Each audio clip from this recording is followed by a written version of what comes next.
Welcome to this edition of the Overtime Period. I am your host, Jacob Phillips. Thank you so much for joining me. In this edition, I'm talking with Coach Kristin Drabyn about this past weekend women's basketball. 1-1 record, a win at Tiffin, a loss at number 5, Ashland.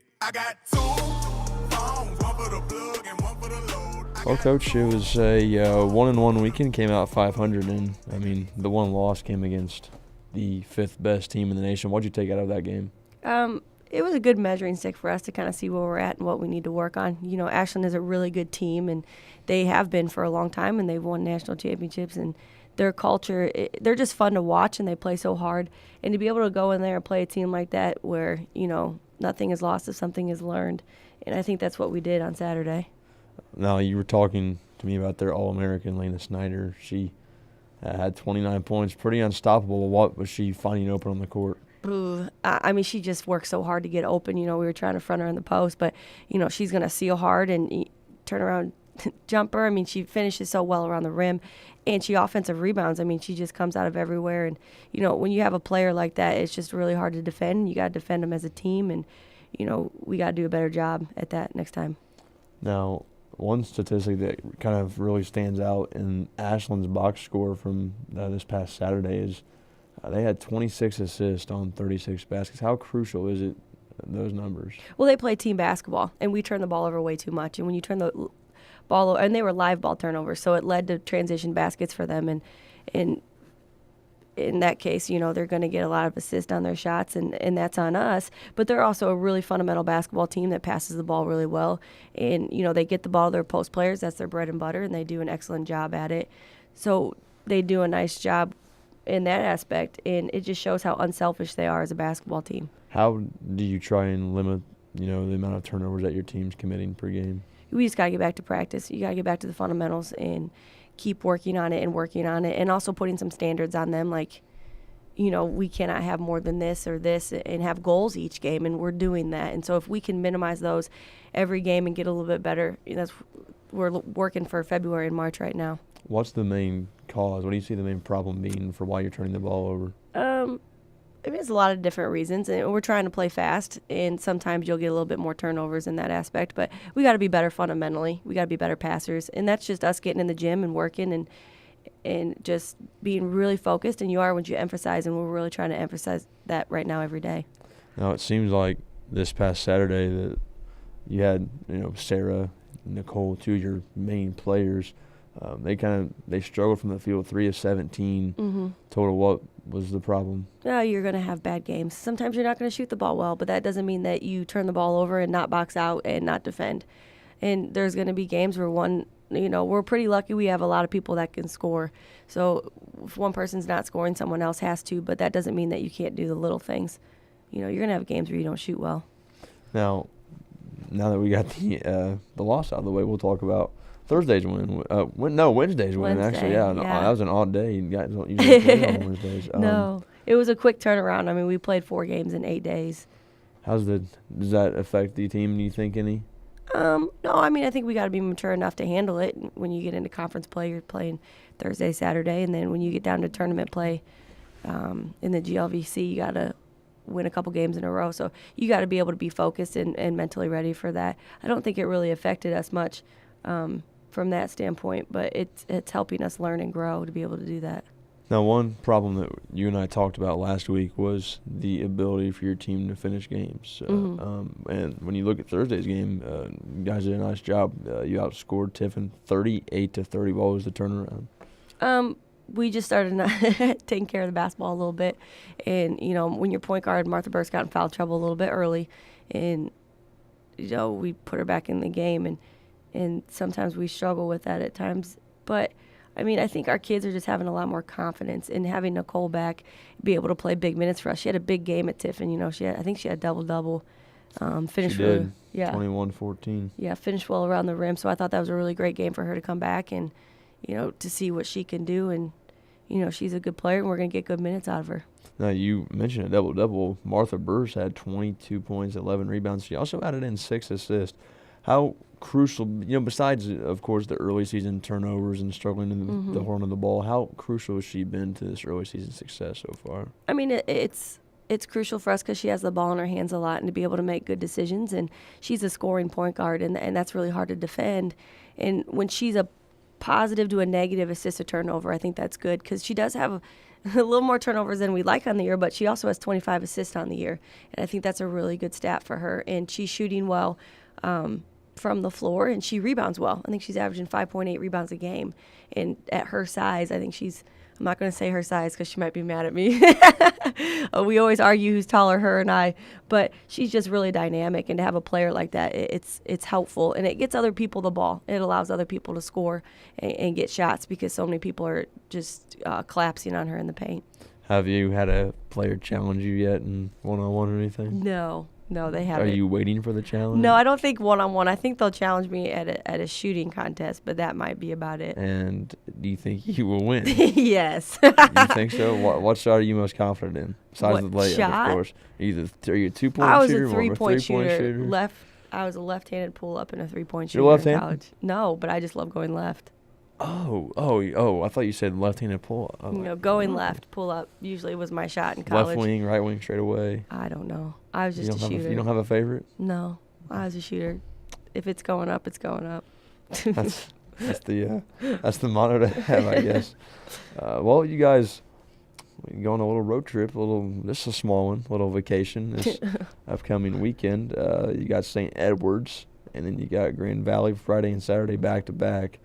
But it's in good old San Juan, Puerto Rico. Are you looking forward to that? Yeah, it will be a fun trip for our kids. It gives us a lot of time to spend together and bond and be a team. And I think that's important on road trips to be able to do that. And then we have 2 good games to play. And so we just got to keep growing and, keep those standards that we've been emphasizing every day. I'm guessing that you've already kind of looked a little bit at St. Edwards. Yes. What do you see out of them that maybe you need to work on? They have a dynamic point guard as well, that can score the basketball. Their leading scorer is their point guard, and then they have a post player that's averaging a double-double. So we got to be on our A game defensively, but then we also just got to execute.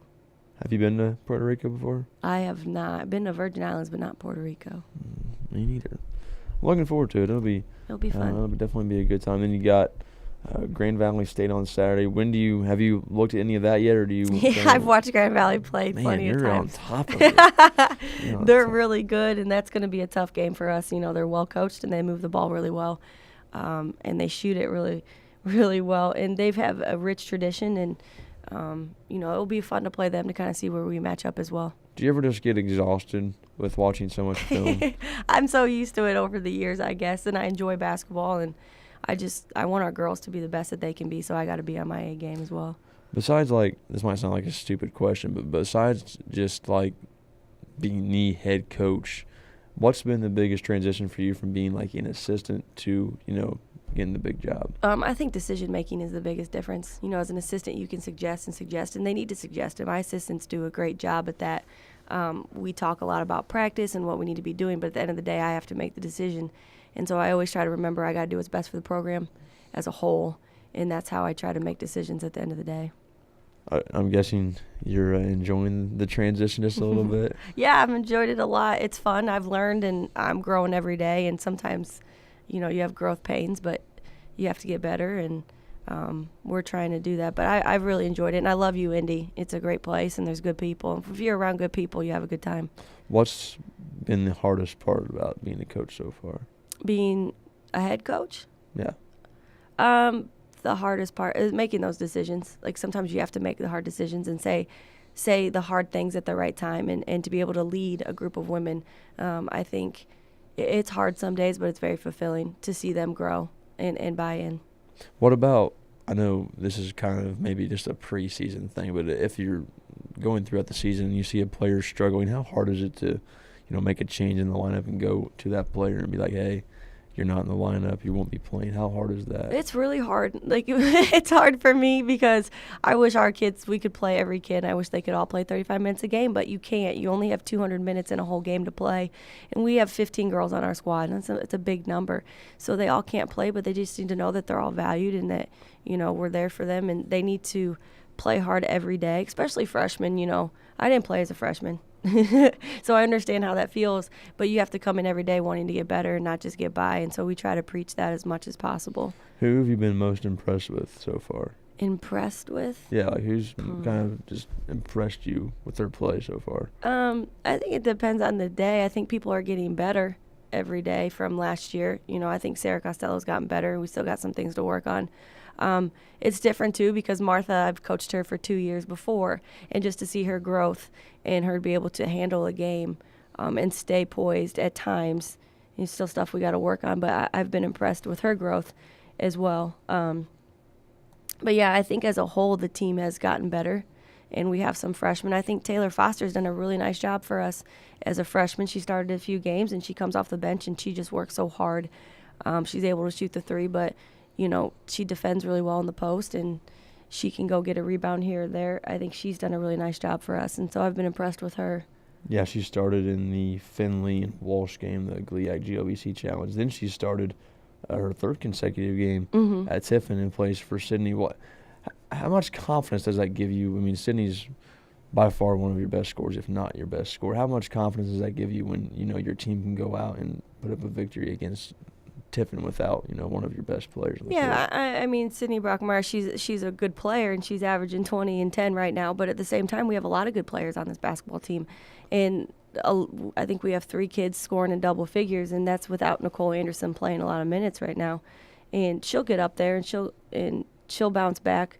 34 minutes, not a lot of minutes? Well, I mean, her first 2 games, she didn't play a lot of minutes. Yeah, because that first game she wasn't even supposed to play. I know she was supposed. That's on me. You just wanted to win. But okay.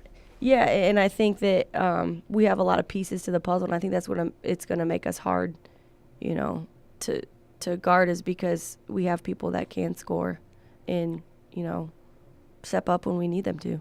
How long do you expect it to take before, like, Nicole, or maybe she already has, before she kind of gets her feet back under her? I don't know. We take it day by day. We just got to take it day by day and see what we can do, really, at this point.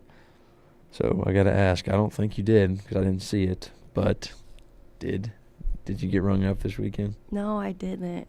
I got told to be quiet. Does that count? By who? The ref. That's a warning. Yeah, that counts, right? If you would have continued, I don't think he would have gave it to you, though. No, probably I think you have to go, not. To the extreme. I do have to go to the extreme. That's just not – I don't know. That's just not my personality. Have you yelled at the refs yet? I just kindly tell them what they're missing. Kindly? You said that last week. I know, but I mean, kindly very when you're on the road, you're not going to get a lot of calls, and I tell our kids all the time, you got to be 10 points better because of it, and that's normal. I mean, at home, I hope we get a few here and there, but if our kids are getting hit, I want them to know our kids are getting hit, and our kids are very physical, and we have a cutting offense, and a lot of times it's hard to defend. So, you have cutters being bumped and stuff of that nature, but I don't know. You really want me to get one really bad? It might take a while. I'm telling you won't get one this year. If you get one, it'll probably be. I think my boss would be really happy if I did not get one. Is your boss Sue Willie? Yes. I just wanted to make sure that was your boss. I don't think you're going to get one until, if you even get close, it'll be in conference play. Like, it'll be probably like, if you guys are like in like a tie for first down the stretch. Yeah, like St. Joe's, end of the year, and there's a bad call at the end of the game. In-state rival, yeah. I don't know, maybe. Belderman's a big rival for you guys, too. I don't know. Yeah, though, they're talented. They're a really good basketball team, so that'll be a test for us. Have you ever been to their You've never been to their floor, have you? I have. I recruited there one time when there was a high school tournament there. How long ago was that? A couple years ago? A couple years ago. It's nice, isn't it? Yeah, it is nice. Disappointed in you, but I think I'll be continually disappointed until that actually happens. You heard about Gouard this weekend. I told you about that. He broke a clipboard. Yeah, he's just so passionate when he coaches. So why can't you just do that? I'll ask him. He's given me a lot of advice, and maybe I'll ask him about that as well. The weird thing was, which we'll find out when I talk to him, is he had a new clipboard the next day. Yeah, so I don't know how he might travel with an extra, a spare. Well, maybe he needed to do that to get his team. Well, I mean, they got down. I don't know if you were following the game. They got down 19-2. Yeah, they'll get it back. Yeah. Slow start for them.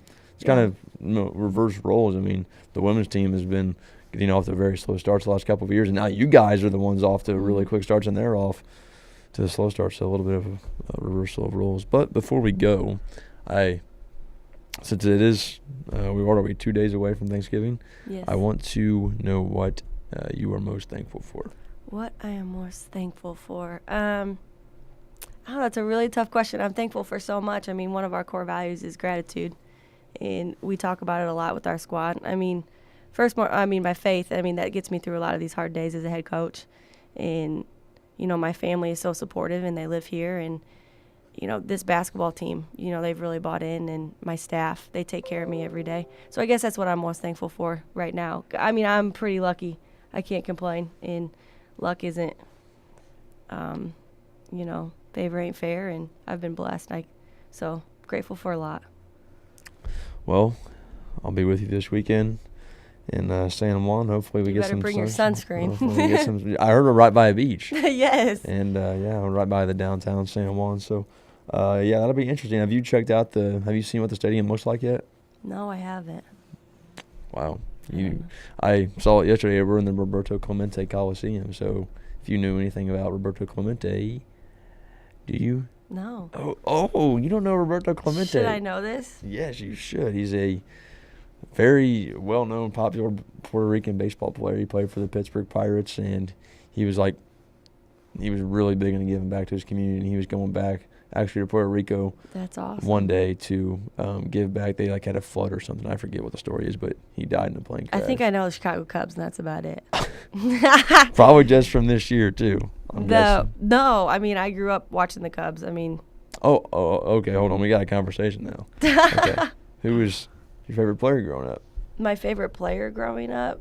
I mean, I was in the Sammy Sosa era and all that type of stuff, too. Yes. Yeah, he's my favorite of all time. Yeah, you have to. But, I mean, I grew up in LaPorte, Indiana, which is up by Chicago, and a lot of my family's from Chicago, so that's why it wasn't like I woke up one day and wanted to be a Cubs fan.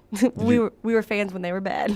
Did you ever get to go to any games? Yeah, I did. And then, actually, my boyfriend and I went to a game this past summer. We were like, they're good this year. We have to go to at least one game. Yeah, I went to Wrigley for the first time last summer.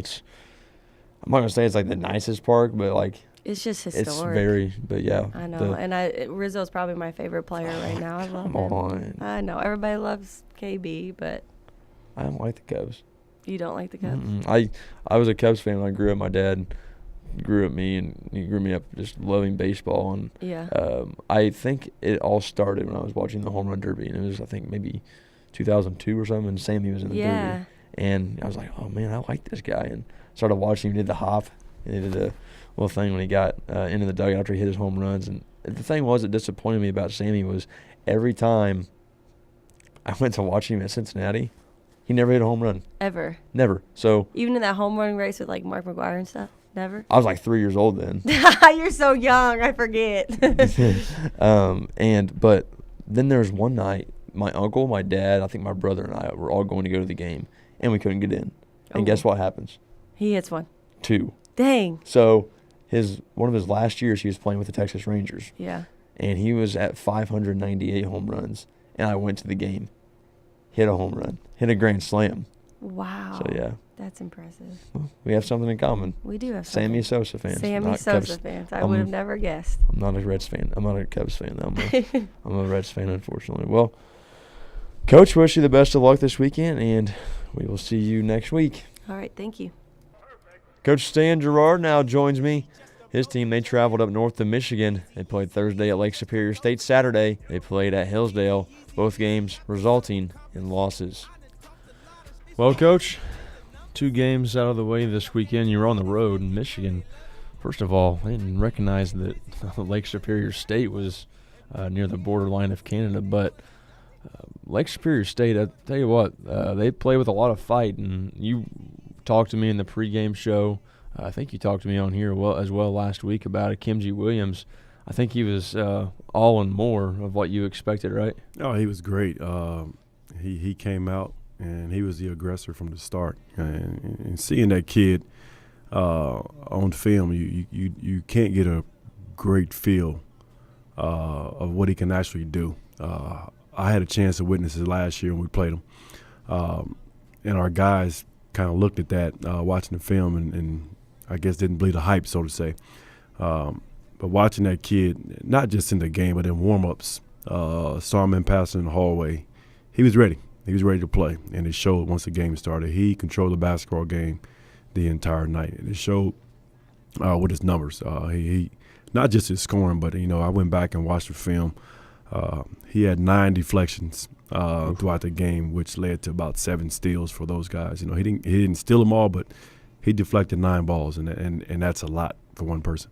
I want to ask you, because I was talking to the other radio guy for Lake Superior State. They said to me that the only reason that he's not a Division I player is because of his size. I mean, from what you saw of him twice, do you agree with that? I totally agree. I felt like that was the case last year, and even more so this year.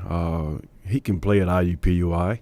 He can play at University of Detroit. He can play at Akron. He's a good player, and some people, some coaches look at the size and not give a guy a chance. But you think about guys who play in the NBA, Muggsy Bogues, NBA player. And I'm not saying this kid is, but this kid is definitely a kid that belongs at the Division I level. He is a really good basketball player, and he plays with that chip on his shoulder. You saw that throughout the game. That chip on his shoulder is pretty big, and he didn't let 4 fouls get in the way. He didn't let a bad play get in his way. He was determined to come out and make our night a living. You know what? You were talking to me about the 19-2 run in the post-game show. What happened? Well, our guys, it's like a bully, getting punched for the first time. You don't know, they don't react. I made an illustration. I made a comparison to Mike Tyson when he lost to Buster Douglas years ago. Mm-hmm. Mike Tyson had been knocking everyone out. No one had a chance to hit him. And then once Buster Douglas, fought him back, he took his first loss, and that happened with him against Evander Holyfield a couple times after that fight. So we got punched. We never responded. Those guys were aggressive. Not just one guy. It was everybody on that basketball team, from the starting 5 to the managers. Everybody on that team was aggressive. And when those starters went out of the basketball game, they didn't miss a beat. And I told our guys on Thursday night, I told them again on Saturday, I wasn't disappointed that we lost.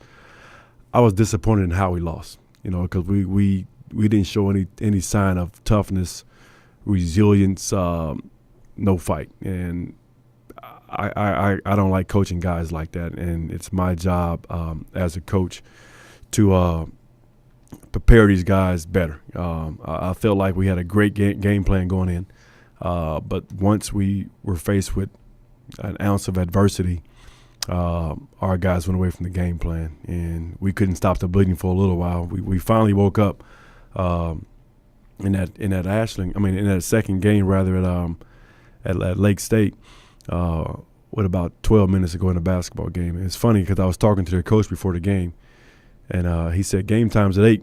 I'm like, no, it's at 7. He said, well, I hope you show up at 8 o'clock. Well, we did. We showed up at 8 o'clock, and we put ourselves in a position to win, but we used too much energy getting back into the basketball game, and when we cut it down to 4, we couldn't seal the deal.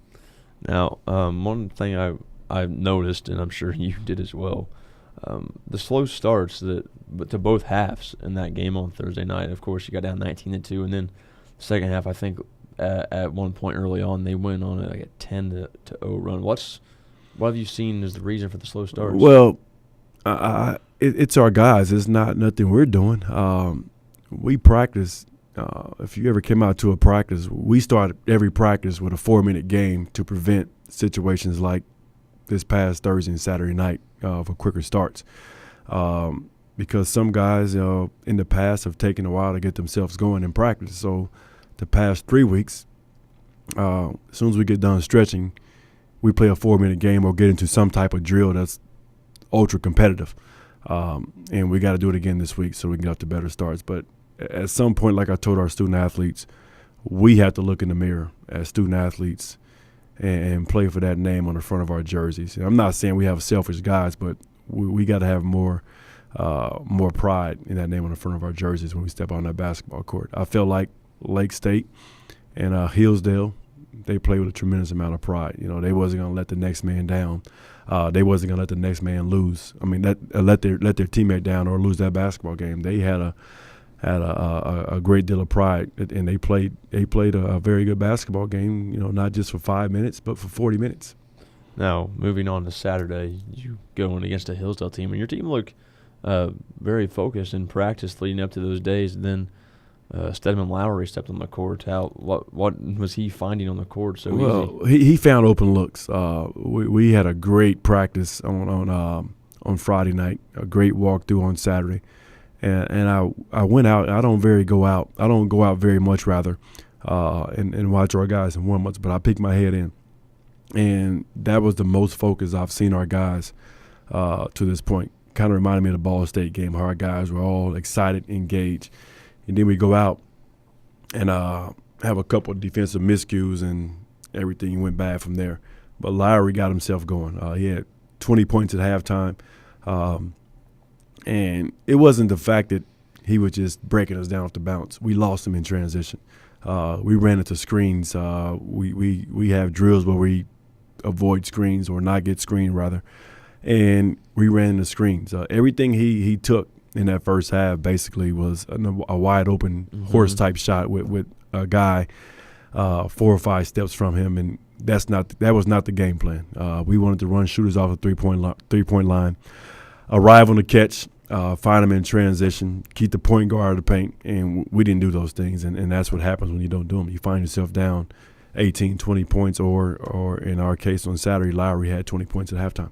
Now, what about Eric and Jesse on Thursday night? I know that Eric was kind of slow on Saturday, but Eric had 35 off the bench. Jesse, pretty good game himself. In 21 minutes, he gave you guys 28 points and 7 rebounds. And he's played up to expectations, I would believe, at least this year. Yeah, he did. But Eric and both Jesse and everybody, we've got to be more consistent. We need those two guys to win ball games for us, let's be honest. Jesse, in my eyes, is an all-league player when he applies himself every day, in every game, in every practice. And Eric, I think, is the best shooter in the country at both levels, Division I, Division II. I think he's the best shooter in the country. But you're going to have some nights when your shot's not falling. There's going to be some nights when you can't catch the basketball, but you still got to play the game. And I felt like, in Jesse's case, he played against a young man, Rhett Smith, at Hillsdale on Saturday. That was a very physical guy. He drove it. He crashed the boards every time, and Jesse never got himself going. Prime example, we told our guys that Rhett Smith was a driver. He was 1 of 4 from 3 going into the basketball game and was not a three-point shooter.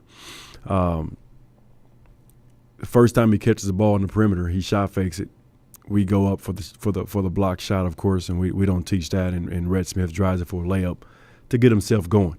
And our goal was to make sure he didn't get himself going. And one simple play could get a guy going. And I think that's what happened with Rhett. And Jesse never recovered from there. But, and it wasn't just Jesse. There was a lot of, we clipped the tape for our guys to watch and practice. About every play, there were some miscues, and we got to fix those things if we're going to be good and going forward. What about Tate Saturday? He had 20 points. What do you think about his development so far? Well, Tate is coming along really well. We knew Tate was a great shooter, really good basketball player, and a good scorer. Now we got to work on the other end of the court. He can be a two-way player, and we have to keep developing Tate to be a two-way player. I never questioned Tate's ability to put the ball in the hole. Just watching him from high school, he had a number of games throughout the process while we were recruiting him that he had 25-plus point games, and we knew that. Now we got to get him, like I said, to be a two-way player. And he was guarding the Lowry kid for about 10 or 15 minutes into the first half, and we took him off. He's going to be fine. He's a freshman. He made some freshman mistakes, but the reason he's starting right now is because he plays hard in practice, because he listens, because he understands what I want.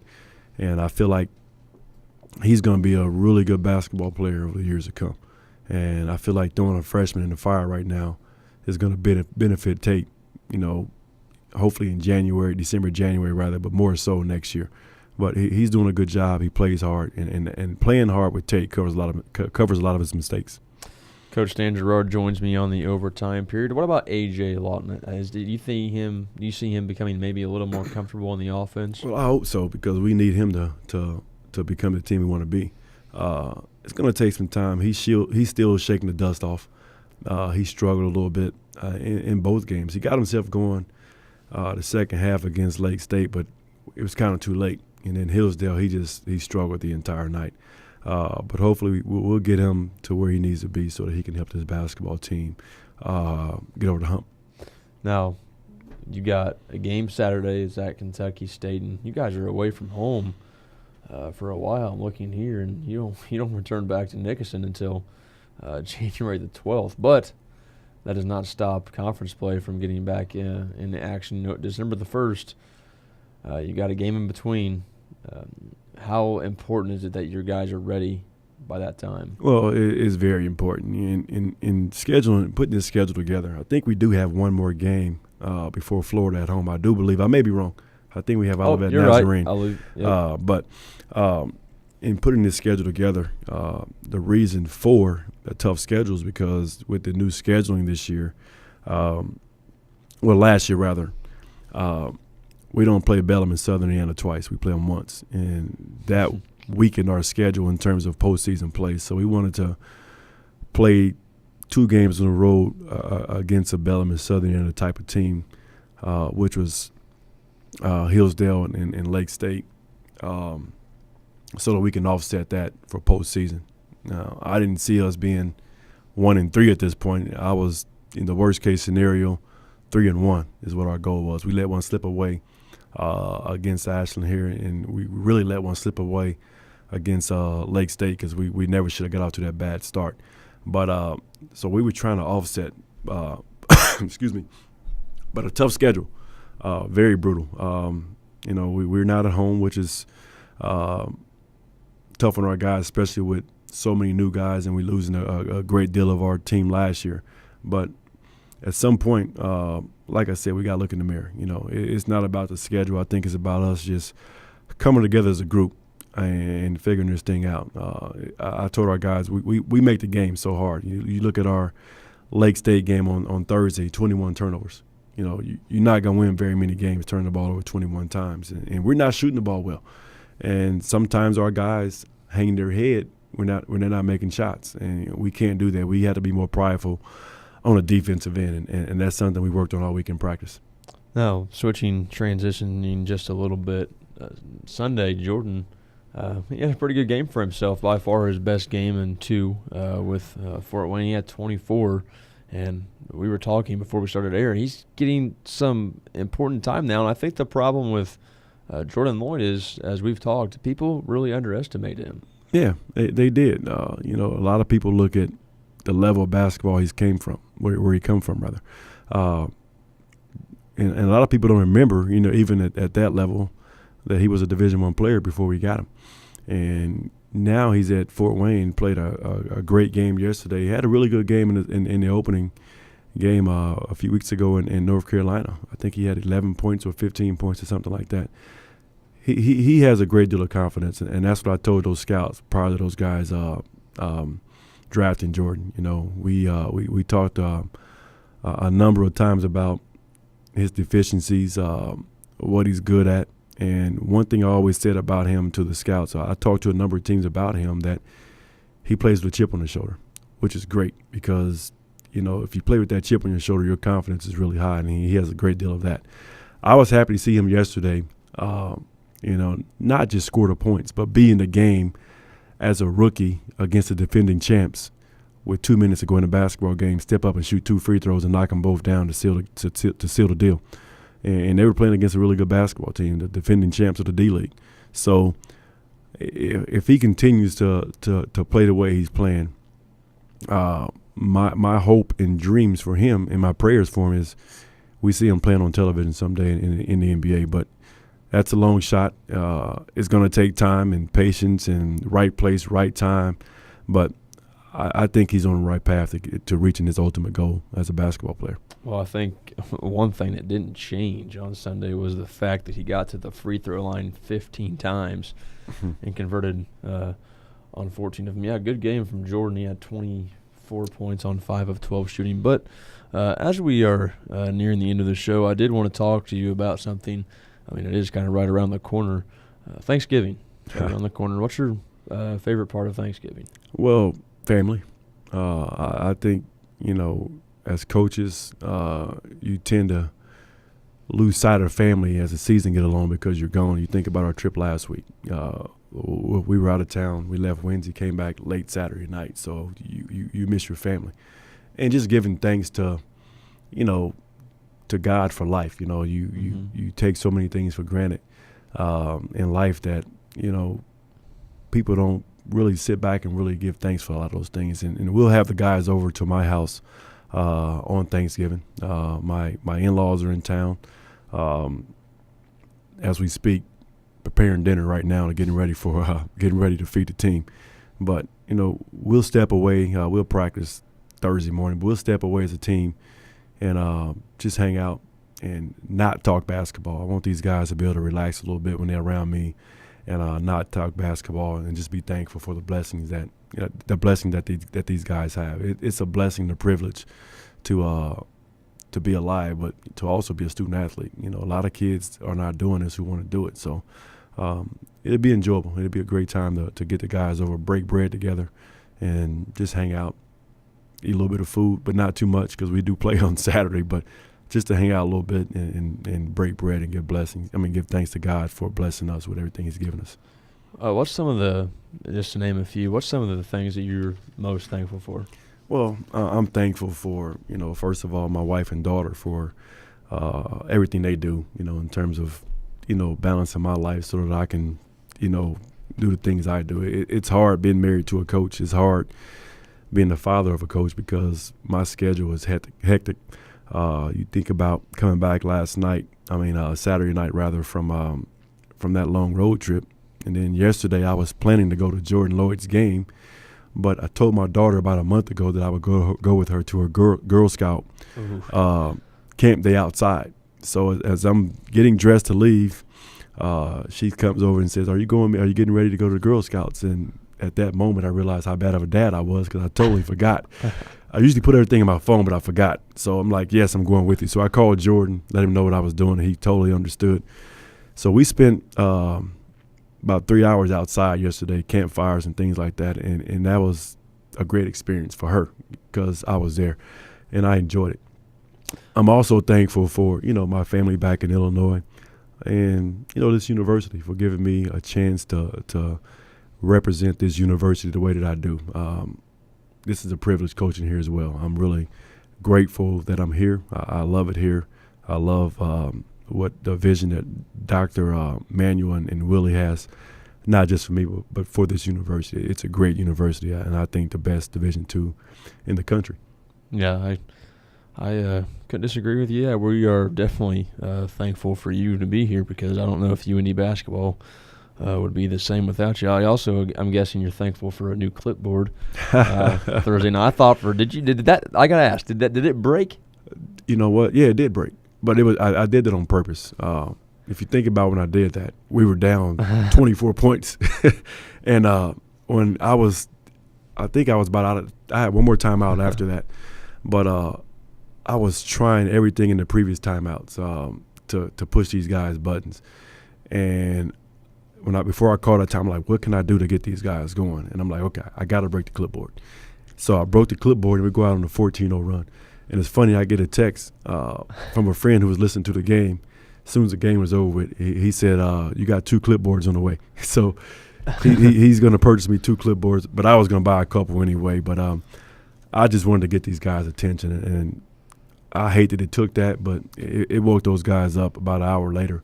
After the game had started, but it woke them up and got them going. But, yes, that was something I did intentionally to wake these guys up because, like I said, I was not disappointed that we were losing. I was disappointed in how we were losing because that wasn't the product that I wanted to put in the court the way we played. If you saw, I subbed the first 5 out right away because we drew up 2 plays to come out of the gate in terms of what we wanted to run, and no one ran it. And I was disappointed in the guys who didn't run it, but I was also disappointed in the point guard for not getting us into it. And then we said we were going to guard certain players a certain way, and we didn't do that. So that means they wasn't listening or they didn't care. That's what I told them. So I feel like that second group, even though they made a run, they did everything we asked of them, and that's all you can ask for. So hopefully the weekend that we just had was a learning experience. We'll see on Saturday night. Did the push over of the chair and the yelling, did that just kind of follow? Yeah, that kind of followed it, because at that point I still had a couple guys that wasn't woke yet. I actually stood up, almost fell over. This is the truth. I almost fell over that chair because I was a little dizzy from yelling so much in that timeout, and I had one or two options: either push the chair over or fall over it. So to save myself the embarrassment, I just pushed it over because I was going down, and I didn't want that. I'm sure the guys probably wanted that with the way I was getting after them a little bit, but probably wouldn't have been good for them to start laughing. No, not in that case. We did have a good laugh. I don't know if you guys were there for the Managers Challenge, the one-on-one game. I wasn't. It was a great challenge. Our managers are very competitive. They were talking on the bus about who's the better basketball player, so the student athletes on this team issued a challenge for those guys to play one-on-one, and they got me involved. And before shoot-around on game day on Thursday, it loosened the guys up a little bit, maybe too loose, but our managers played one-on-one, and it was very competitive, and it was fun to watch. Our guys, Jake and Brad, are doing a great job. The guys behind the scenes that do the little things that we as coaches don't do, and we're really grateful for those guys. Yeah, the other guys that don't get the main attention are some of the most important guys on the team. But, Coach, it's been fun. Hope you have a nice Thanksgiving. We will see you next Monday. Thank you. Happy Thanksgiving to all that's listening. Looking at the weekend ahead for both the women's team and the men's team, as Coach Drabyn and I first alluded to, the women's team, they are traveling to San Juan, Puerto Rico. They are in action for 2. Starting Friday at 1 p.m., they face off against St. Edward's then, and then Saturday they play at 1 again against Gliacfo Grand Valley State. As for the men's team, they have one game before they start conference play. They travel to Frankfort, Kentucky to take on the Kentucky State Thoroughbreds. That game gets underway at 3 p.m. That's all for us for this edition of the Overtime Period. We hope you have a wonderful and blessed Thanksgiving holiday, and we will see you back here next week.